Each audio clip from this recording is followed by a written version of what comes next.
Right. Well, welcome to our online live forum on first-time home buyers. Our goal here today is to help give you some ideas on ways that properties can be financed and make sure everyone's aware of all of the different opportunities that exist with buying a home today, especially if you're a first-time home buyer, the programs that are set up to do that. I'm Eric Halter, and I'm with Loan Source Lending. And we're joined by Jill Cameron of Heartland Real Estate. So I'm going to let her say hello.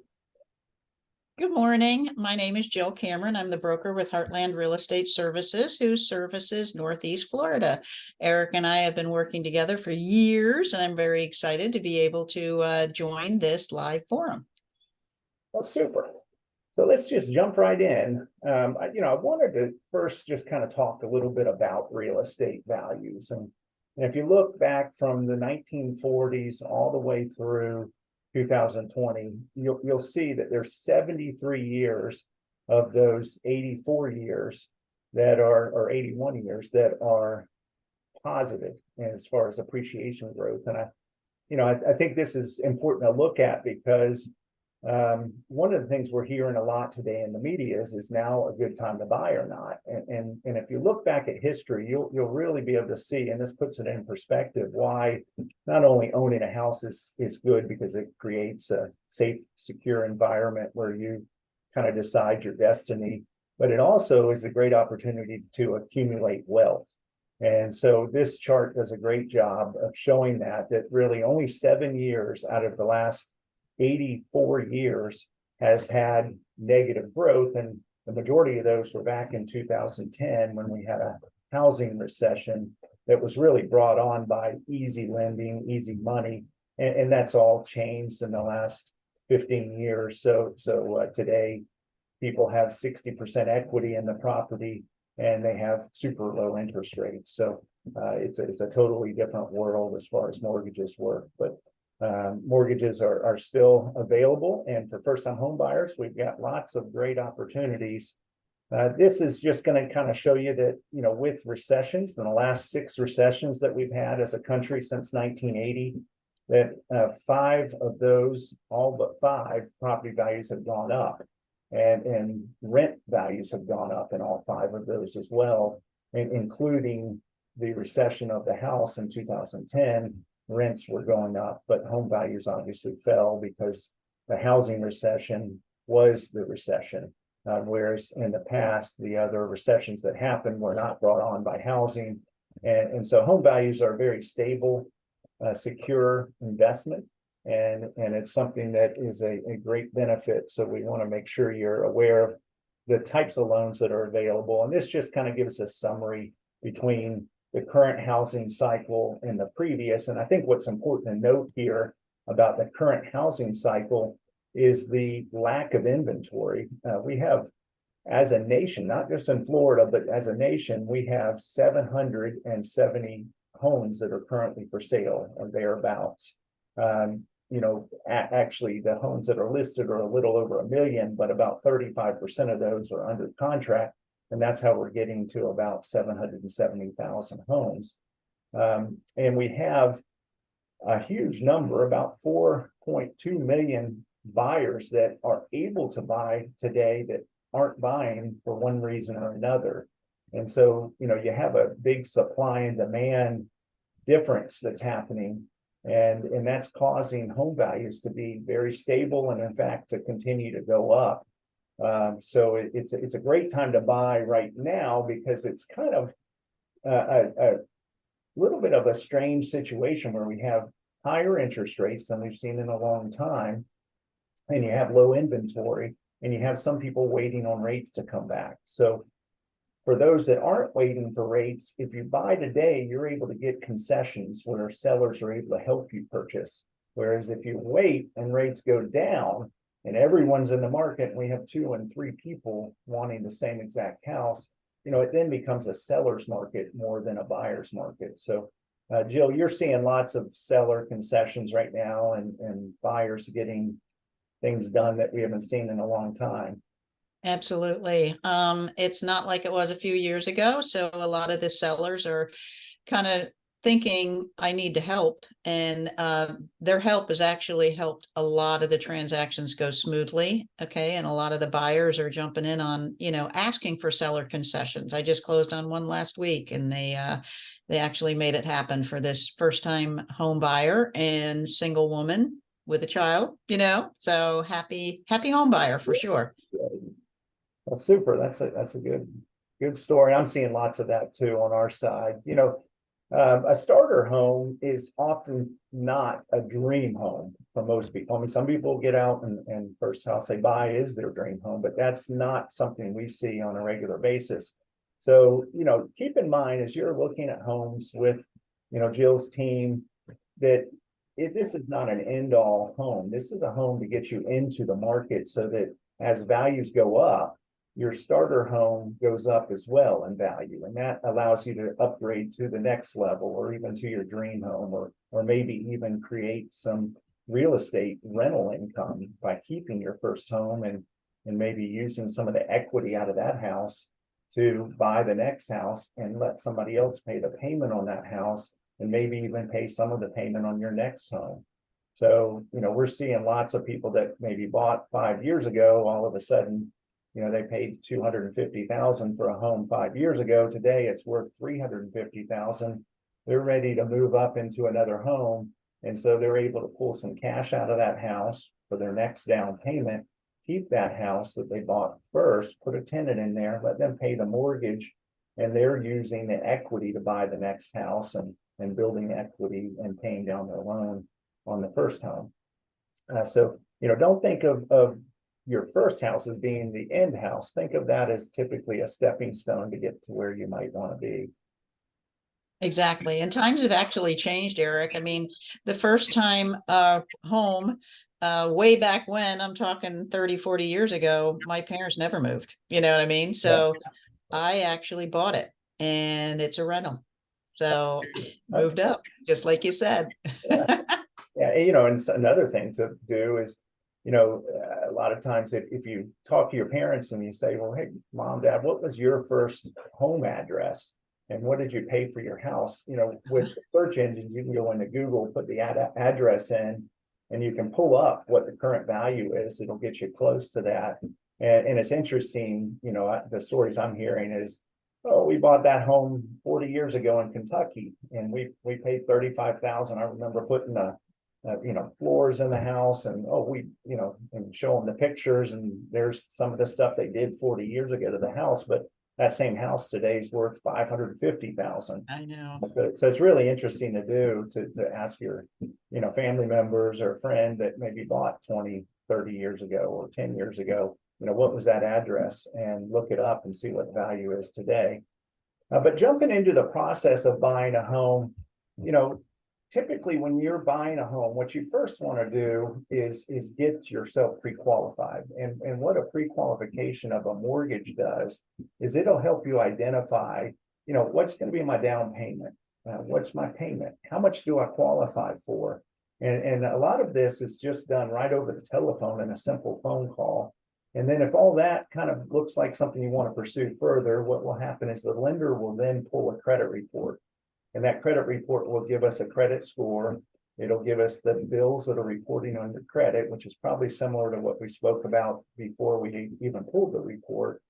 But and then it'll allow us to identify some mortgages that are available for you. So, my job as a lender is to help be a guide for you and show you all the options. There may be 10 things that you're available for that you actually qualify for, but there may be 3 of the programs that really are what you need, maybe down payment assistance, or maybe you need a lower interest rate than what market is in order to help you qualify for more of a home.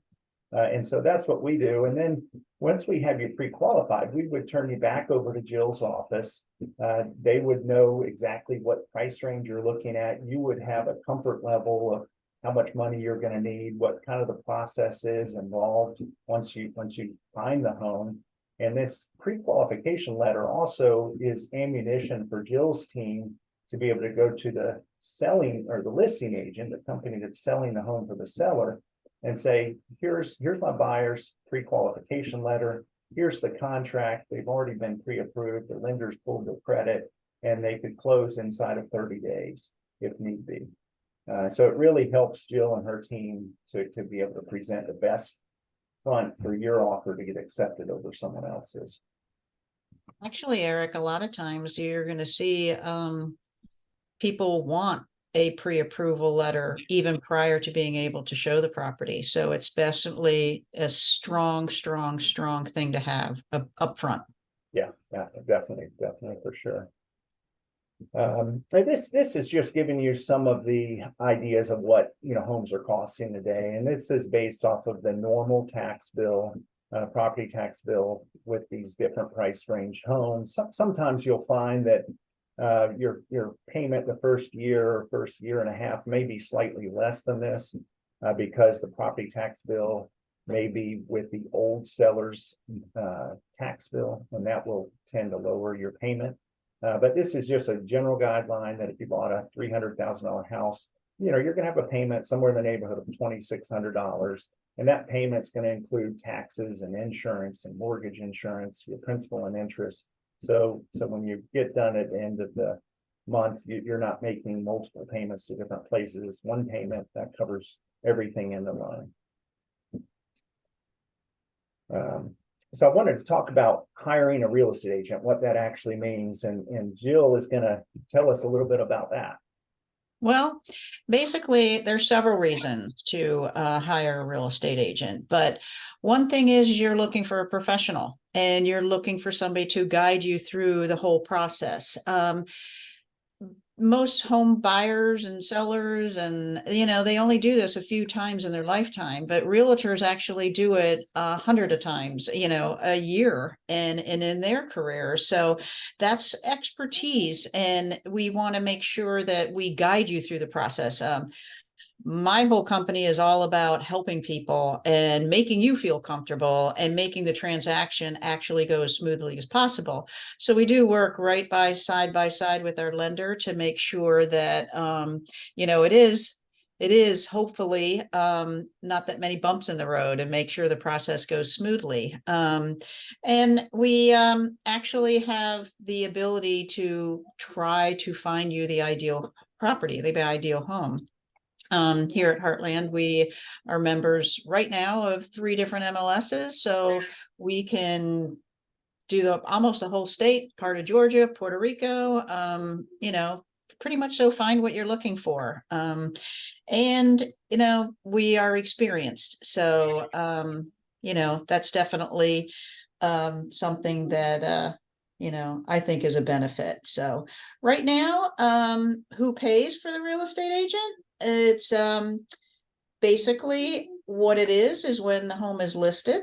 Okay, there is a commission structure that is negotiated out, and that structure basically provides the marketing assistant for the listing, and it also compensation for the buying agent that actually brings the buyer to the property and facilitates a closing on the property. So that's basically how that works. We're here to help in any way. One thing is there, if you have any questions, any concerns,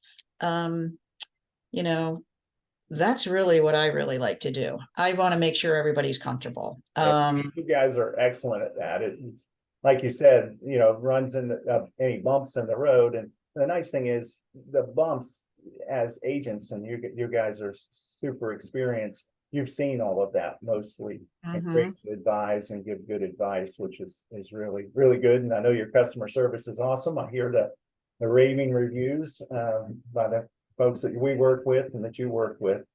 So that's awesome. Well, realtors wear many hats, they actually do. So emotional support, stress, we take it on, negotiating, working with the lender to make sure that you actually are getting the best possible loan done.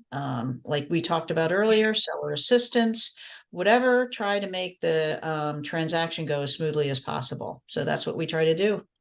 Well, you guys do a great job over there. And I want to jump right into a couple of first-time home buyer loans that are specifically designed for buyers that are trying to buy in today's market. And And this program, actually, our slide is a little bit outdated because the funding for this Hometown Heroes was just approved today, and it's actually released. We're able to lock loans now on this program, which is going to be geared towards folks that are needing some down payment assistance. It's up to $15,000 or 5% of the purchase price towards your closing costs and prepaid. So, under this program, you're actually able to buy a house with probably very little to no money out of pocket. You get a great rate.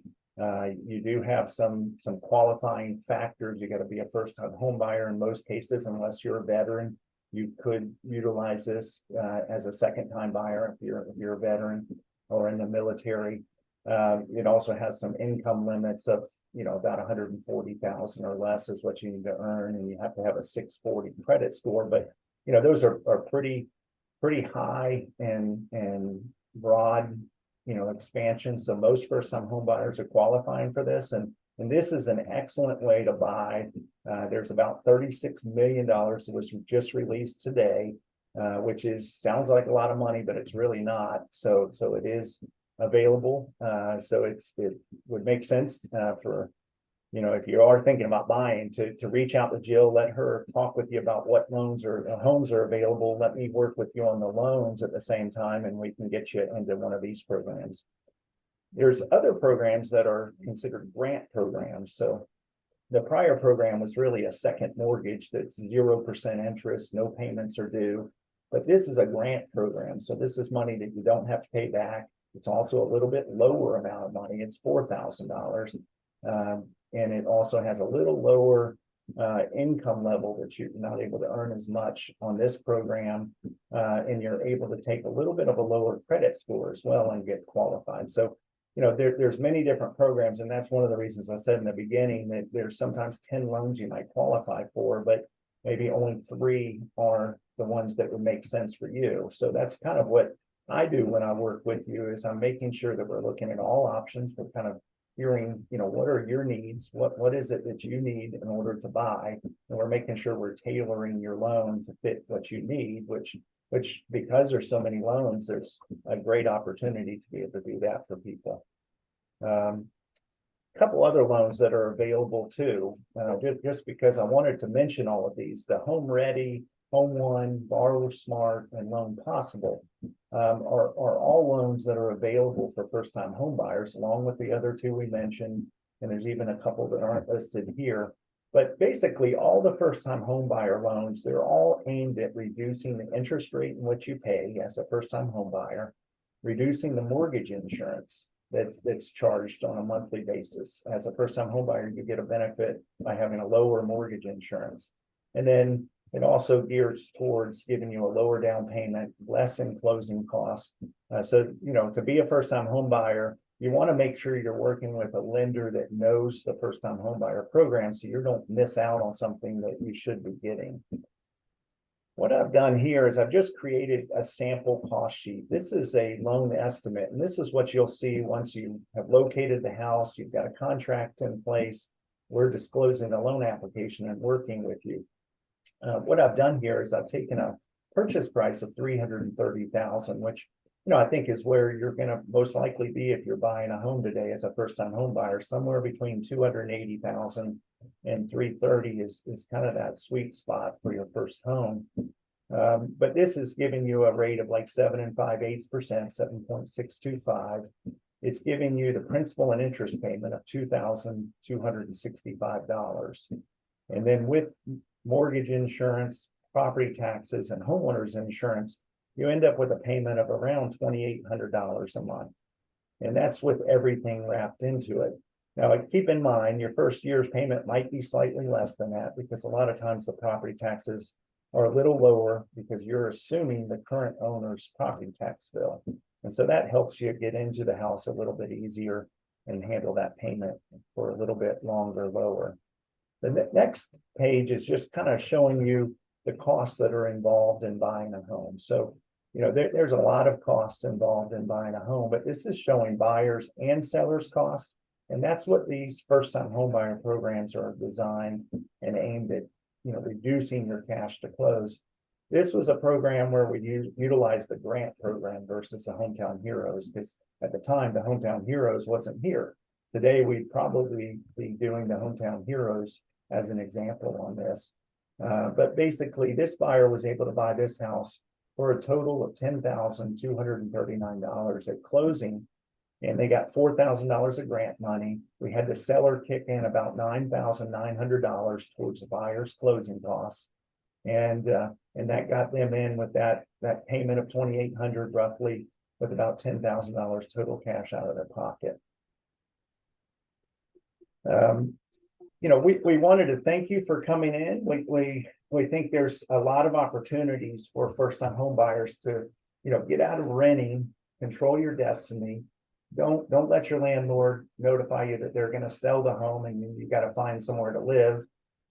Be the landlord, be the owner of the house. We see a lot of people that are buying their first time homes and taking their roommates with them and saying, hey, I'm going to buy a home. Why don't you rent a room for me? And really that lowers your outgoing cost as well.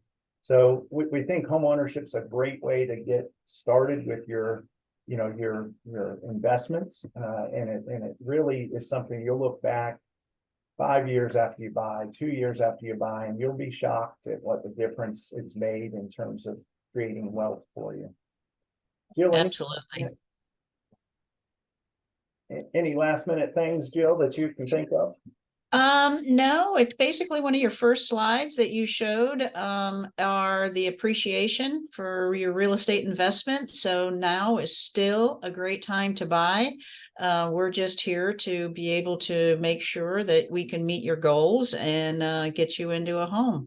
We'll work together to make sure that happens. So reach out. Any questions? I mean, we're always open for questions, which is great. That's for sure. And just one last little saying for Jill and her team, if you're looking for a great team that's going to take the time to answer your questions, really listen and work for you. A lot of times I get the contracts Jill and her teams does, and I'm like, wow, how did they negotiate that? It's amazing the things that they're able to get done for their customers. So we look forward to hearing from you. And thank you for joining us today. Absolutely. Have a wonderful day. Thank you.